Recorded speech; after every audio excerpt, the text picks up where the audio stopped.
Bismillahirrahmanirrahim. Assalamualaikum warahmatullahi wabarakatuh. Hai guys, jadi hari ini aku mau sirah tentang construction of the Prophet Mosque. Jadi ya artinya adalah pembangunan Masjid Nabawi. Present by Kaira. Ya sekarang kita mulai. Tiba di Madinah. Saat Rasulullah Shallallahu Alaihi Wasallam tiba di Madinah setelah hijrah dari Mekah, sambutan kaum Ansor begitu hangat dan penuh cinta. Setiap orang berlomba-lomba menawarkan rumahnya sebagai tempat tinggal Rasulullah Shallallahu Alaihi Wasallam. Namun, beliau hanya tersenyum dan berkata, biarkan unta ini berjalan karena ia diperintahkan. Unta Rasulullah Shallallahu Alaihi Wasallam berjalan perlahan hingga berhenti di sebidang tanah milik dua anak yatim bernama Sahal dan Suhail. Tanah ini digunakan sebagai tempat menjemur kurma dan terdapat beberapa kuburan tua. Rasulullah memutuskan untuk membangun masjid di tempat itu. Dengan penuh kerendahan hati, Rasulullah Shallallahu Alaihi Wasallam meminta milik tanah tersebut agar mau menjualnya. Namun, jika tidak mau, mereka berkata, "Wahai Rasulullah, kami berikan tanah ini untukmu tanpa meminta imbalan." Meski begitu, Rasulullah Shallallahu Alaihi Wasallam tetap membeli tanah itu dengan harga yang layak. Begitu tanah telah dibersihkan dari puing dan kuburan tua, pembangunan Masjid Nabawi pun dimulai. Gotong royong penuh semangat, Rasulullah tidak hanya memimpin dengan kata-kata, tapi juga dengan tindakan nyata. Beliau ikut mengangkat batu bata dan kayu bersama para sahabat. Keringat mengalir dari wajah beliau, namun senyumnya tidak pernah pudar.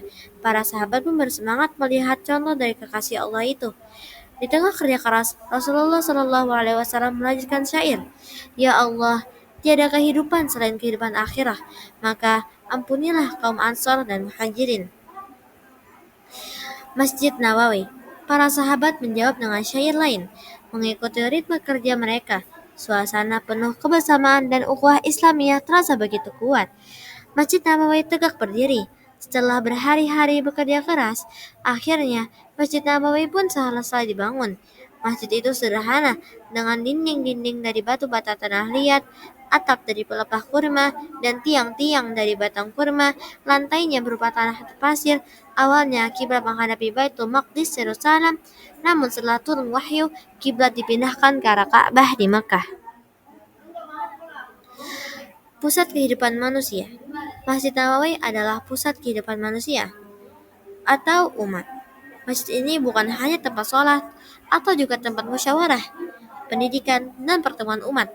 Di bagian belakang masjid terdapat area bernama Ashab As-Sufah, tempat para sahabat miskin tinggal dan belajar langsung dari Rasulullah Sallallahu Alaihi Wasallam.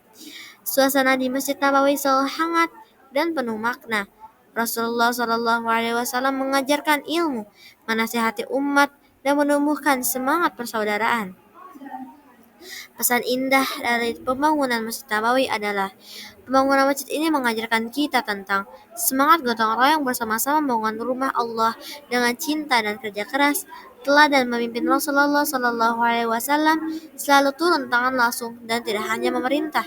Fungsi masjid yang luas bukan sekedar tempat ibadah, tetapi juga pusat pendidikan, sosial, dan pemerintahan. Saya pikir ini selesai dari cerita pembangunan Masjid Nabawi.